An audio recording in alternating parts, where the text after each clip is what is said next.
we now have at least four cars that we know have really good pace. And I think you can include the Ferraris in that grouping as competitive. So they had like a smaller package, upgrade package this weekend that I think a lot of fans were expecting would put them, right back up there with the Red Bulls or close to the Red Bulls, and it wasn't quite that. But I do think that they will continue to improve and close the gap a little bit.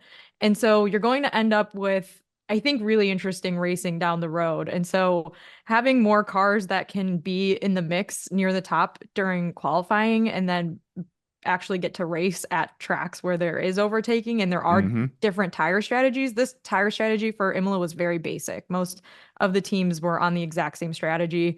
Only a few drivers had an inverted strategy this weekend. So I think that it's kind of setting up for maybe some more interesting racing down the line.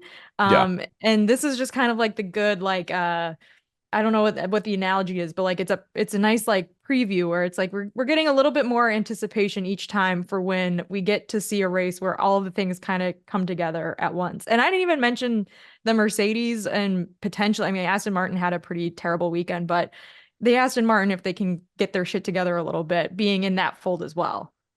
Yeah. I will go ahead and I'll go even shorter sighted in terms of where I'm looking. The fact that the top 10, top 15 aren't separated by that much space anymore.